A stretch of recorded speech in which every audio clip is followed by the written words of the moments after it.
കവിഞ്ഞൊഴുകുമി അനുഗ്രഹം നിറഞ്ഞൊഴുകുമി അനുഗ്രഹം കവിഞ്ഞൊഴുകുമി അനുഗ്രഹം. കവിഞ്ഞൊഴുന്ന അനുഗ്രഹത്തിലേക്ക് വീണ്ടും സ്വാഗതം. ഇന്ന് അല്പസമയം ദൈവവചനത്തിലെ ചില സത്യങ്ങൾ നമുക്കൊന്ന് മനസ്സിലാക്കാനായി ഒന്നിച്ച് കടന്നു വരാം. നമുക്കൊത്തിരി തെറ്റിദ്ധാരണകൾ ദൈവവചനത്തെ അറിഞ്ഞവർക്ക് തന്നെ ആ വചനത്തിലെ ഒത്തിരി ഐഡിയാസ് നമ്മൾ തെറ്റിദ്ധരിച്ചിരിക്കുന്നതുകൊണ്ട് അതിൻ്റെ യഥാർത്ഥ അനുഗ്രഹം നമുക്ക് ലഭിക്കാതെ പോകും. സോ നമുക്ക് നമ്മുടെ ധാരണകൾ തിരുത്താം, അനുഗ്രഹം പ്രാപിക്കാം.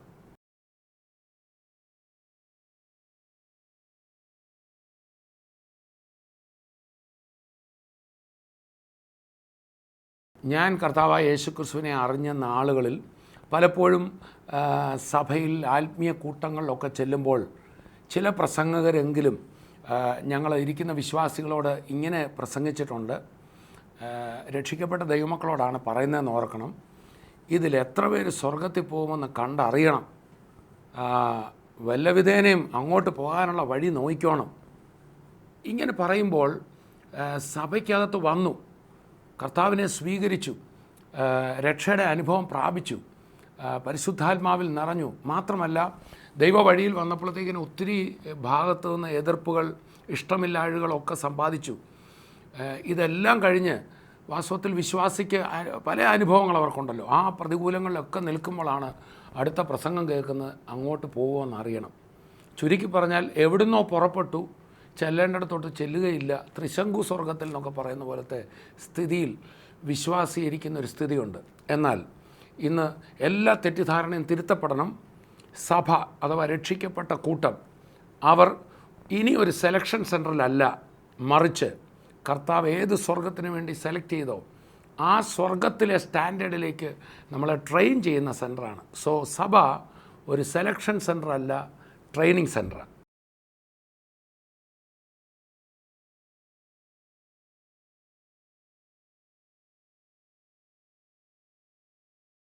വിശ്വാസികൾക്ക് തന്നെ എൻ്റെ രക്ഷ ശരിയായിട്ട് നടന്നോ, ഞാനവിടെ ചെന്ന് ചേരുമോ എന്നൊക്കെ സംശയം വരുന്ന രീതിയിൽ പ്രസംഗിക്കപ്പെടുന്ന അല്ലെങ്കിൽ വ്യാഖ്യാനിക്കപ്പെടുന്ന പല വാക്യങ്ങൾ ബൈബിളിൽ തന്നെയുണ്ട്. അതിലൊന്നാണ് വിളിക്കപ്പെട്ടവരനേകർ, തിരഞ്ഞെടുക്കപ്പെട്ടവരെ ചുരുക്കം എന്ന് പറഞ്ഞാൽ ഇപ്പോൾ സഭയിൽ വന്നിരിക്കുന്ന എല്ലാവരും വിളിക്കപ്പെട്ടു, പക്ഷേ ഇതിൽ നിന്നൊരു തിരഞ്ഞെടുപ്പുണ്ട് എന്നൊരർത്ഥം അതിന് കൽപ്പിക്കും. പിന്നെ മറ്റൊരു വാചകം തിമോഥെയോസിൻ്റെ ലേഖനത്തിലെടുക്കും, ഓട്ടക്കളത്തിൽ ഓടുന്നവരനേകർ, ബിരുദ പ്രാപിക്കുന്ന ഒരാൾ മാത്രം. അപ്പോൾ ഇതൊക്കെ കേൾക്കുമ്പോൾ ഓർക്കും ഈ നമ്മളിരിക്കുന്ന സഭയിലെ ഒരാൾ മാത്രമേ അങ്ങ് ചെല്ലുള്ളൂ. പിന്നെ വേറൊരു വേദഭാഗമുണ്ട്, പ്രിയ മക്കൾ എന്ന പോലെ കർത്താവിനെ അനുകരിപ്പിക്കുന്നൊരു വചനം ഉള്ളതുകൊണ്ട് ചിലയിടത്ത് ഇങ്ങനെ പ്രസംഗിക്കപ്പെട്ട് കേട്ടിട്ടുണ്ട്. ഈ വന്നിരിക്കുന്ന വിശ്വാസികളിൽ തന്നെ മക്കളുമുണ്ട്, പ്രിയ മക്കളുമുണ്ട്. ചുരുക്കി പറഞ്ഞാൽ ഒരു വലിയ പ്രതിസന്ധിയിലാണ് ഈ വിശ്വാസികൾ. ചിലർ ഓർക്കും, അയ്യോ ഞാനൊന്നും പ്രിയമകനല്ലായിരിക്കും, ഇന്നോരും ഒക്കെ ആയിരിക്കും പ്രിയമകൻ എന്നൊരു ചിന്താഗതി വിശ്വാസികളിൽ വരിക.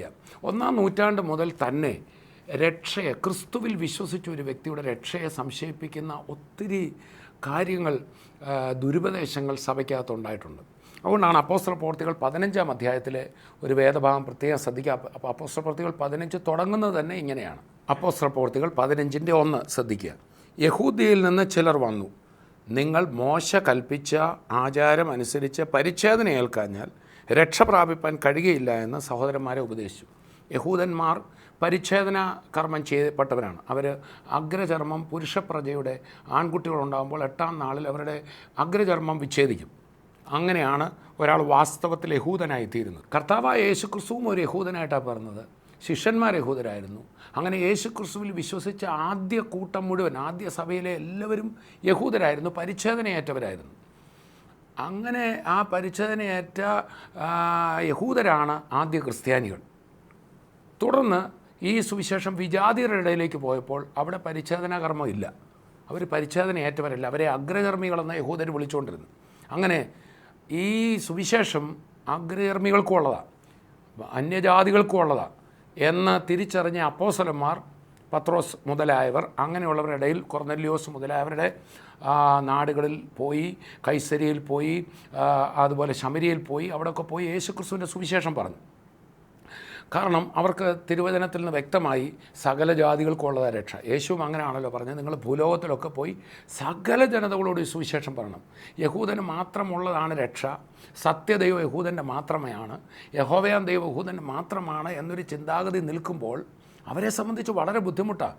അന്യർ കൂടെ ഉള്ളതാ ഇതെന്ന് അവർക്ക് വിശ്വസിക്കാൻ. എന്നാൽ യേശു അത് പറഞ്ഞെങ്കിൽ പോലും അവർക്കത് ഗ്രഹിക്കാൻ കഴിഞ്ഞില്ല. അതുകൊണ്ടാണ് സഭ മുമ്പോട്ട് ആദ്യമൊക്കെ യഹൂദന്മാർ മാത്രമേ ഉണ്ടായിരുന്നുള്ളൂ. പത്രോസും ഒക്കെ ആദ്യം വിചാരിച്ചത് യഹൂദന് മാത്രമുള്ളതെന്ന്. അതുകൊണ്ടാണ് പത്രോസിൻ്റെ ചിന്താഗതി ഒന്ന് മാറ്റാൻ വേണ്ടി തുപ്പട്ടിക്കകത്ത് സകല ജാതി ജനങ്ങളെയും പ്രതിനിധീകരിക്കുന്ന ഒരു ദർശനം ദൈവം കാണിക്കുക. ദൈവം സകലർക്കുള്ള സുവിശേഷം യേശു ക്രൂശിൽ മരിച്ച എല്ലാവർക്കും വേണ്ടിയാണ്. യേശു ക്രിസ്തുവിൽ വിശ്വസിച്ച രക്ഷയുണ്ട്, നീ ഇതൊന്ന് പോയി പറഞ്ഞാൽ മതി എന്ന് പത്രോസിനെ മനസ്സിലാക്കി കൊടുക്കാൻ ഒരു വലിയ ദർശനം വേണ്ടി വന്നു. ആ ദർശനം കണ്ട് പോവുക. അങ്ങനെ ഉണ്ടായ സഭകളിൽ മറ്റ് യഹൂദന്മാരിൽ നിന്ന് വിശ്വസിച്ച ആൾക്കാർ ആ സഭകളിൽ ചെന്നിട്ട് പറയുകയാണ്, അതാണ് യഹൂദിയിൽ നിന്ന് ചിലർ വന്നു, നിങ്ങൾ മോശ കൽപ്പിച്ച ആചാരമനുസരിച്ച് പരിച്ഛേദന ഏൽക്കാതെ രക്ഷ പ്രാപിക്കാനൊക്കത്തില്ല. അത് ഞങ്ങളൊക്കെ പരിച്ഛേദനയേറ്റവരാണ്, യേശു പരിച്ഛേദനയേറ്റവരായിരുന്നു. ആദ്യമേ അപ്പോസ്തലന്മാരെല്ലാം പരിച്ഛേദനയേറ്റതാണ്.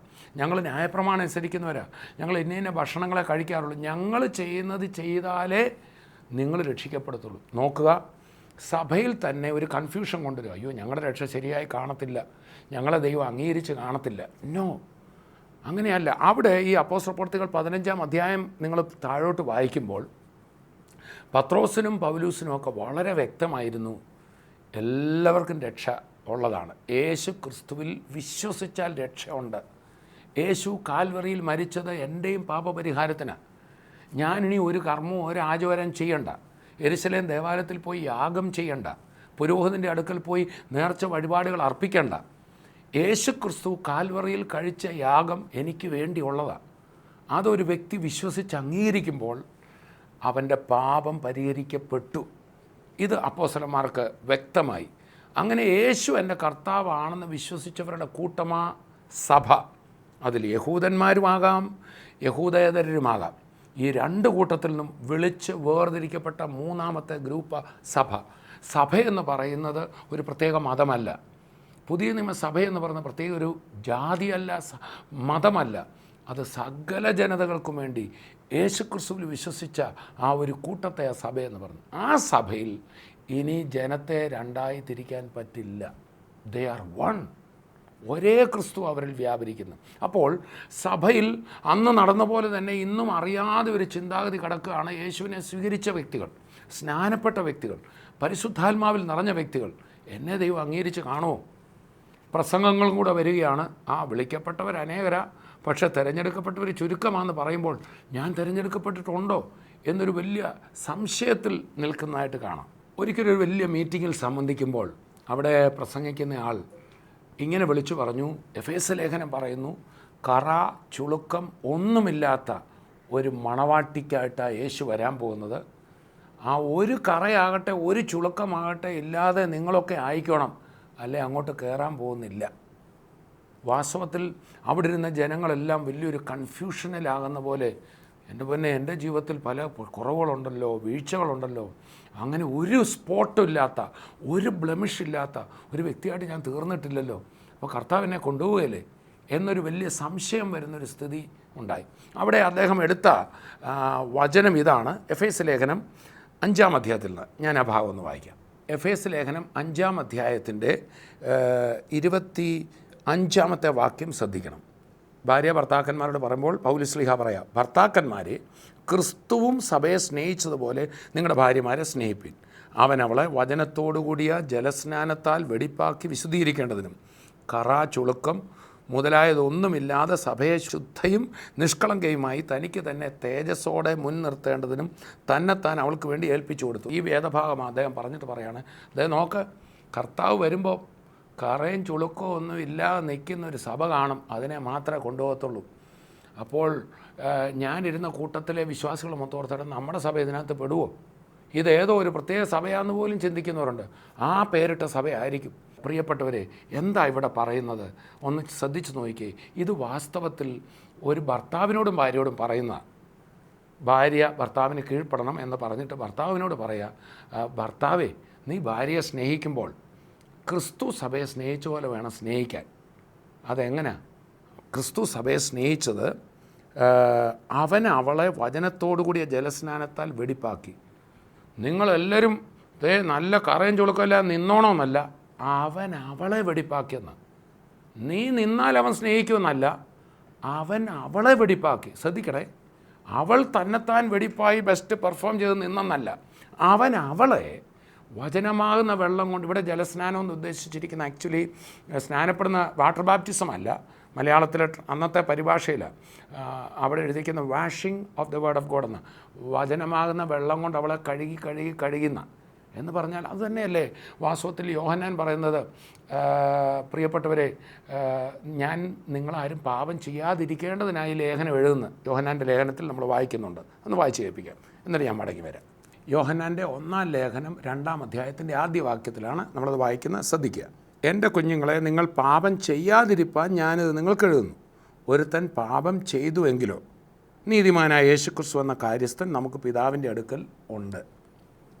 അവൻ നമ്മുടെ പാപങ്ങൾക്ക് പ്രായശ്ചിത്തമാകുന്നു, നമ്മുടേതിന് മാത്രമല്ല ലോകത്തിൻ്റേതിനുമാകുന്നു. സഭയോടാണ് പറയുന്നു, വിശ്വാസികളോടാണ് പറയുന്നു. പാപം ചെയ്യാതിരിക്കാനാണ് ദൈവത്തിൻ്റെ പദ്ധതി, അതാണ് നമ്മുടെ സ്റ്റാൻഡേർഡ്. പക്ഷേ ജഡത്തിലെ ബലഹീന നിമിത്തം ഒരു ബലഹീനത വന്നാൽ അതെ നിശ്ചയമായിട്ടും അതിൻ്റെ അർത്ഥം വിശ്വാസികൾക്ക് കറയും ചുളുക്കവും ഒക്കെ ഉണ്ട്. പക്ഷെ കർത്താവിൻ്റെ പദ്ധതി കറയും ചുളുക്കവും ഇല്ലാതെ നിങ്ങൾ നിൽക്കാനല്ല പറയുന്നത്, താൻ നിർത്താമെന്നാണ്. അതാണ് യൂദായുടെ ലേഖനത്തിലെ ഒരു വാക്യമുണ്ട്, വീഴാതെ വണ്ണം തൻ്റെ മഹിമാസന്നദ്ധിയിൽ ആനന്ദത്തോടെ കളങ്കമില്ലാത്തവരായി അവൻ നിർത്തും. യൂദായുടെ ലേഖനം അവസാനിക്കുന്ന അങ്ങനെ. ആ വാക്യം ഞാനൊന്ന് വായിച്ച് കേൾപ്പിക്കാം. വീഴാതെ വണ്ണം നിങ്ങളെ സൂക്ഷിച്ച് തൻ്റെ മഹിമാസന്നദ്ധിയിൽ കളങ്കമില്ലാത്തവരായി ആനന്ദത്തോടെ നിർത്തുവാൻ ശക്തിയുള്ളവന് മഹത്വം എന്ന് പറഞ്ഞാൽ നമ്മൾ ഒന്ന് സൂക്ഷിക്കേണ്ട എന്നുള്ള അർത്ഥമല്ല. യോഹന്നാൻ്റെ ലേഖനം തന്നെ പറയുന്നുണ്ട്, ദൈവത്തിൽ നിന്ന് ജനിച്ചവൻ തന്നെത്താൻ സൂക്ഷിക്കുന്നു, ദുഷ്ടൻ അവനെ തൊടുന്നുമില്ല. ചുരുക്കി പറഞ്ഞാൽ ദൈവം സൂക്ഷിക്കുന്നവൻ തന്നെത്താൻ സൂക്ഷിക്കും. എനിക്കതിനകത്ത് ഒരു ആക്റ്റീവ് പാർട്ട് ഇല്ലെന്നല്ല അതിൻ്റെ അർത്ഥം. ഞാൻ എത്ര നോക്കിയാലും എനിക്ക് സൂക്ഷിക്കാനൊക്കത്തില്ല. വാസ്തവത്തിൽ ഇവിടെ നമ്മൾ നോക്കുമ്പോൾ നമുക്ക് ഭൂമിയിലും ഒരു കാര്യസ്ഥനുണ്ട്, സ്വർഗത്തിലും ഒരു കാര്യസ്ഥനുണ്ട്. ഈ കാര്യസ്ഥൻ എന്നുള്ള വാക്ക് തന്നെ ബലഹീനർക്ക് വേണ്ടിയുള്ളതാണ്. ഞാൻ നിങ്ങളെ അനാഥരായി വിടത്തില്ല, നിങ്ങളെ സകല സത്യത്തിലും വഴി നടത്താൻ ഒരു കാര്യസ്ഥൻ പരിശുദ്ധാത്മാവിനെ തന്നിട്ടേ പോകത്തുള്ളൂ എന്ന് യേശു പറഞ്ഞു. അതാ ഭൂമിയിലുള്ള കാര്യസ്ഥൻ യേശു. ഇവിടെ നമ്മുടെ യോഹന്നാൻ്റെ ലേഖനം 2-ാം അധ്യായത്തിൽ പറഞ്ഞത്, പാപം ചെയ്തുവെങ്കിലോ യേശുക്രിസ്തു എന്നൊരു നീതിമാനായ കാര്യസ്ഥൻ, ഹെൽപ്പർ, ഭൂമിയിലൊരു ഹെൽപ്പർ, സ്വർഗത്തിലൊരു ഹെൽപ്പർ.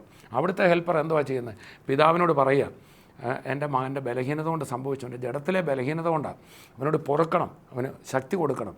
നോക്കൂ, നമ്മുടെ രക്ഷിക്കപ്പെട്ട നമ്മളെ എത്ര ഒരു എന്താ പറയുന്നത്,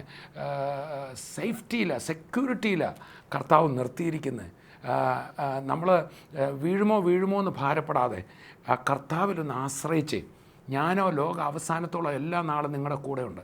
അത് തന്നെയാണ് വാസ്തവത്തിൽ ഭർത്താവ് ഭാര്യയെ സ്നേഹിക്കേണ്ടത് എങ്ങനെയാണെന്ന് നമ്മളിപ്പോൾ എഫേസ് ലേഖനത്തിൽ വായിച്ചത്. ക്രിസ്തു സഭയെ സ്നേഹിച്ചതുപോലെ. അത് നമുക്കൊന്നുകൂടെ നോക്കാം, മടങ്ങി വരാം എഫേസ് ലേഖനത്തിലേക്ക്. സഭയാകുന്ന കാന്തയെ, യേശുവാകുന്ന കാന്തൻ അവിടെ എന്താ ചെയ്യുന്നതാണ്? അവൻ അവളെ, അഥവാ ക്രിസ്തു സഭയെ, എന്നെ നിങ്ങളെ, അവളെ വചനത്തോടുകൂടിയ ജലസ്നാനത്താൽ, മുമ്പേ നമ്മൾ കേട്ടല്ലോ പരിശുദ്ധാത്മാവെന്ന കാര്യസ്ഥൻ നമ്മളിവിടെ സഹായിക്കണം. ഒപ്പം തന്നെ നമുക്ക് മറ്റൊന്നുകൂടെ തന്നോട് വചനമാകുന്ന വെള്ളം. പരിശുദ്ധാത്മാവ് നമ്മളെ സകല സത്യത്തിൽ ഇതാ സത്യം എന്ന് പറഞ്ഞ് വഴി നടത്തുക മാത്രമല്ല, നമുക്കിത് മറ്റൊരു കാര്യം കൂടെ തന്നിരിക്കുക. അതിനാണ് നമ്മൾ സഭയിൽ പോകുന്നത്, അതിനാണ് നമ്മൾ വചനം വായിക്കുന്നത്. മാത്രമല്ല നമ്മൾ ഉള്ളത്തോട് ദൈവം തൻ്റെ വചനത്തിൽ കൂടെ, വചനം ക്രിസ്തു തന്നെയാണ്, ഇടപെട്ടുകൊണ്ടിരിക്കുക. അത് വേണ്ട, അത് ചെയ്യണ്ട, അവിടെ നോക്കരുത്, നീ അങ്ങനെ ചിന്തിക്കരുതായിരുന്നു, ആ കയ്പ് വെച്ചുകൊണ്ടിരിക്കരുത്. ഇങ്ങനെ ഒത്തിരി വചനമാകുന്ന വെള്ളം കൊണ്ട് നമ്മളുടെ മനസ്സിനെ, നമ്മളുടെ ദേഹിയെ കർത്താവ് ശുദ്ധീകരിച്ചുകൊണ്ടിരിക്കുക. വാസ്തവത്തിൽ നമ്മുടെ ആത്മാവ് പരിപൂർണമാണ്. ആത്മാവിൻ്റെ വിശുദ്ധീകരണം നടന്നു കഴിഞ്ഞു, ആത്മാവിൻ്റെ വീണ്ടെടുപ്പ് നടന്നു കഴിഞ്ഞു. യേശുക്രിസ്തുവിനെ വിശ്വസിക്കുന്ന നിമിഷം തന്നെ നമ്മളുടെ ആത്മാവ് രക്ഷിക്കപ്പെട്ടു, വീണ്ടെടുക്കപ്പെട്ടു. അതിനി ഒരു രക്ഷയുടെ ആവശ്യമില്ല. പക്ഷേ എൻ്റെ ദേഹിമണ്ഡലത്തിൽ, എൻ്റെ ജഡത്തിൽ, ഞാൻ വളർന്നു വന്ന സാഹചര്യത്തിൽ നിന്ന്, എൻ്റെ ചിന്താഗതികളിൽ നിന്ന് ഇപ്പോഴും എനിക്ക് അസൂയ, ഇപ്പോഴും എനിക്ക് പിണക്കം, ഇതൊക്കെ വരുന്നുണ്ട്. അതുകൊണ്ടല്ലേ പത്രോസ് തൻ്റെ ലേഖനത്തിൽ 1 പത്രോസ് 2-ാം അധ്യായത്തിൻ്റെ ആദ്യ ഭാഗങ്ങൾ വായിക്കുമ്പോൾ അസൂയൊക്കെ വിടാനാണ് പറയുന്നത്. സഭയോടാണ് പറയുന്നത്, ലോകക്കാരോടല്ല. സഭയ്ക്കകത്ത് അസൂയ ഉണ്ടോ? എൻ്റെ ഒരു ചോദ്യമാണ്. നമുക്കൊന്ന് നോക്കാം പത്രോസ് എന്താ പറയുന്നതെന്ന്. 1 പത്രോസ് 2-ാം അധ്യായം ആദ്യ വാക്യങ്ങൾ ശ്രദ്ധിക്കുക.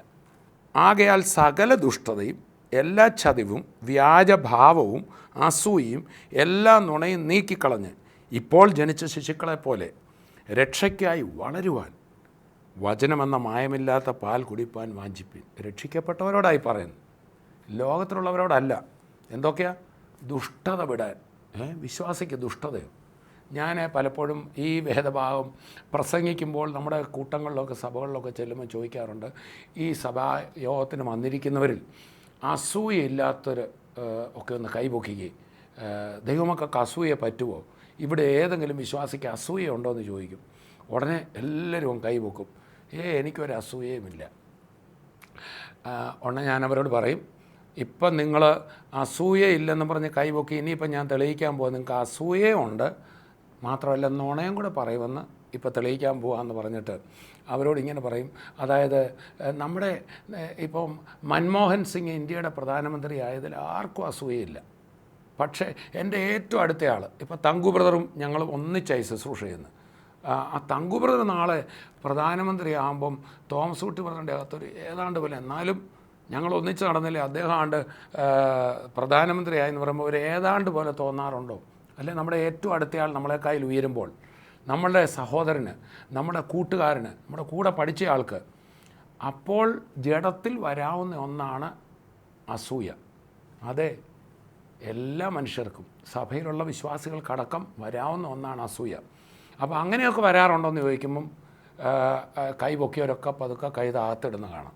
അപ്പം ഞാൻ പറയാൻ കണ്ടോ, ഇപ്പം നുണയും കൂടെ പറഞ്ഞില്ലേ, അസൂയ ഇല്ലെന്ന് പറഞ്ഞപ്പം നുണയും കൂടെ പറഞ്ഞു. അപ്പോൾ അതാണ് പറഞ്ഞ് സകല എല്ലാ ചതിവും, സകല ദുഷ്ടതയും ചതിവും വ്യാജഭാവവും അസൂയയും നുണയും നീക്കിക്കളഞ്ഞു.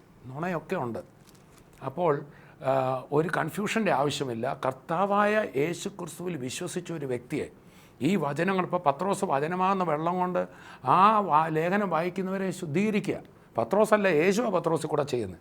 ഞാനിന്ന് ഈ വചനം പറയുമ്പോൾ എൻ്റെ വചനമൊന്നും എനിക്ക് പറയാനുള്ള, ഇതും ക്രിസ്തു സഭയെ വിശുദ്ധീകരിക്കുക. ഇന്ന് ഈ TV പ്രോഗ്രാം കേട്ടുകൊണ്ടിരിക്കുന്ന ഓരോ വ്യക്തികൾക്കും വചനമാകുന്ന വെള്ളം കൊണ്ട് തൻ്റെ മക്കളെ കഴുകുക. എന്തിനാ?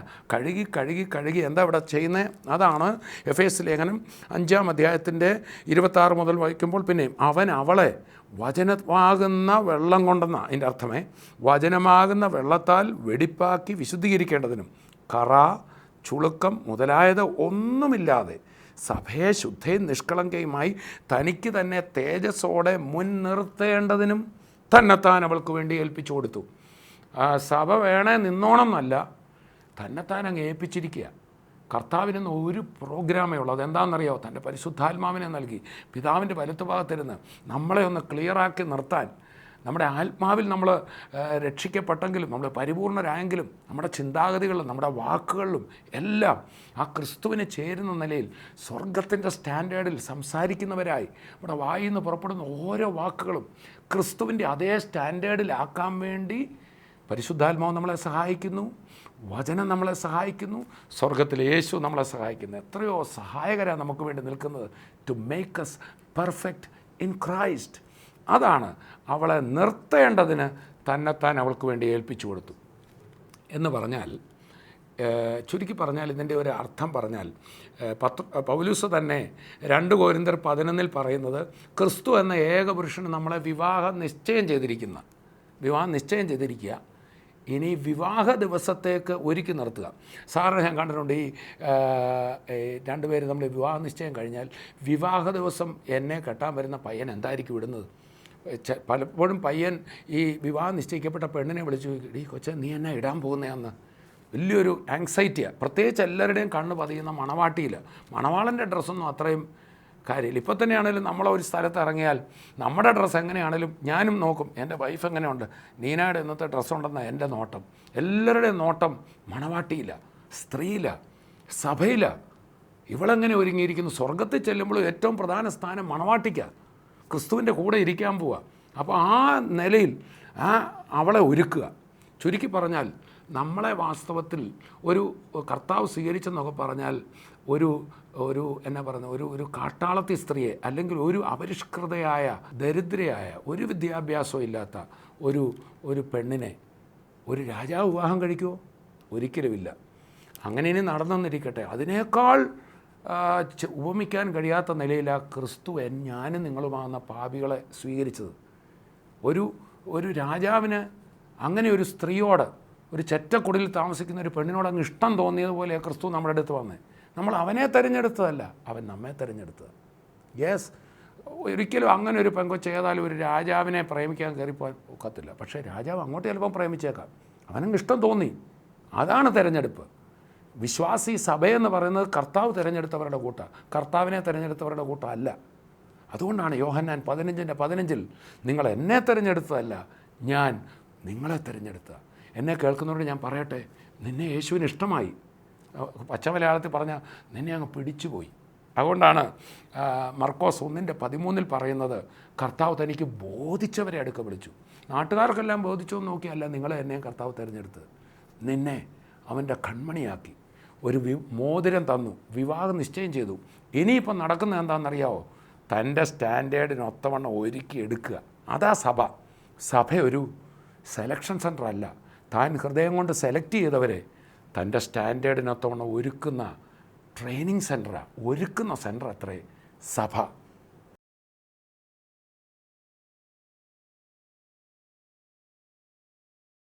എന്നെ കേൾക്കുന്ന ആരെങ്കിലും ഞാൻ മഹാപാപിയാണ്, കൊള്ളരുതാത്ത വ്യക്തിയാണ് എന്ന് പറയുന്നെങ്കിൽ എന്നെ കർത്താവ് സ്വീകരിക്കുമോ? ഞാനും അങ്ങനെ ചോദിച്ചൊരു വ്യക്തിയാണ്. അത് ഞാൻ രോഗിയാണ്, ഈ ആശുപത്രി എന്നെ എടുക്കുമെന്ന് ചോദിക്കുന്ന പോലെ. രോഗിക്കല്ലാതെ വൈദ്യനെ കൊണ്ട് ആവശ്യമില്ലല്ലോ. നീ എന്താണെന്ന് കർത്താവിനെ അറിയാമായിരുന്നു. നീ പാപിയാണെന്ന്, മദ്യപാനിയാണെന്ന്, തകർന്നവനാണെന്ന്, ചതിച്ചവനാണെന്ന്, പിന്മാറ്റക്കാരനാണെന്ന് എൻ്റെ യേശുവിനെ അറിയാമായിരുന്നു. നീ എത്ര നോക്കിയിട്ടും വിശുദ്ധിയിൽ ജീവിക്കാൻ ഒക്കത്തില്ലെന്നും അറിയാമായിരുന്നു.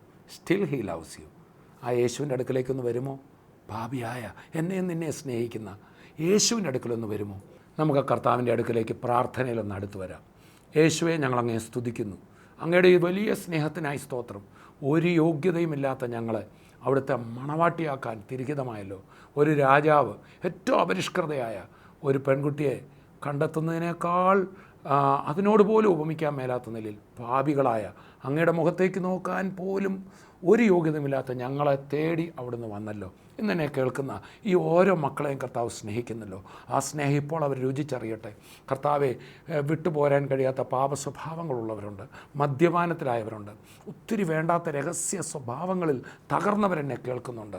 യേശുവിൻ്റെ സ്നേഹം ഇന്ന് അവരെ തൊടുന്നതിനായി സ്തോത്രം. അവർ പുതിയ സൃഷ്ടികളാകട്ടെ. ഞങ്ങൾക്ക് അങ്ങയെ പ്രസാദിപ്പിക്കാൻ ഒക്കത്തില്ല യേശുവേ. ഞങ്ങൾക്ക് ഒരിക്കലും അങ്ങയുടെ മുമ്പിൽ പെർഫോം ചെയ്ത് ഞങ്ങൾക്ക് മാർക്ക് നേടാൻ ഒക്കത്തില്ല. പക്ഷേ അങ്ങ് ഞങ്ങളെ ഇങ്ങോട്ട് സ്നേഹിച്ചു വന്നാണല്ലോ. ഈ ഓരോ വ്യക്തികളും അനുഗ്രഹീതരാകട്ടെ യേശു ക്രിസ്തുവിൻ്റെ നാമത്തിൽ. ആ രോഗബന്ധനങ്ങൾ അഴിയട്ടെ, പാപക്കെട്ടുകൾ പൊട്ടട്ടെ, പുതിയ വ്യക്തികളായി തീരട്ടെ. ആ വലിയ പ്രയാസമേറിയ കാര്യത്തിന് വിടുതലാകട്ടെ. അനുഗ്രഹിക്കുന്നു യേശുവിൻ നാമത്തിൽ തന്നെ. ആമേൻ, ആമേൻ. പ്രിയപ്പെട്ടവരെ, പാപം ക്ഷമിക്കാൻ നമ്മളുടെ യോഗ്യതയോ പെർഫോമൻസോ നോക്കുന്നില്ലെങ്കിൽ ആ രോഗസൗഖ്യമാക്കാൻ അതിലും ചെറിയ കാര്യമാണ്. ആ കടബാധ്യത പിടിപ്പിക്കാൻ അതിലും ചെറിയ കാര്യമാണ്. അതിന് കർത്താവ് യോഗ്യത നോക്കിയല്ല, അങ്ങോട്ടൊന്ന് ആശ്രയിച്ചാൽ മതി, വിശ്വസിച്ചാൽ മതി. നിങ്ങളുടെ ഏത് വിഷയത്തിലും യേശുവിൽ വിടുതലുണ്ട്. കർത്താവ് നമ്മെ അനുഗ്രഹിക്കട്ടെ. അടുത്ത എപ്പിസോഡിൽ നമുക്ക് ഒന്നിച്ചുകൂടാം. അതുവരെയും കർത്താവ് തൻ്റെ കൃപയിൽ നമ്മെ സൂക്ഷിക്കട്ടെ. I bless you in Jesus name. Amen.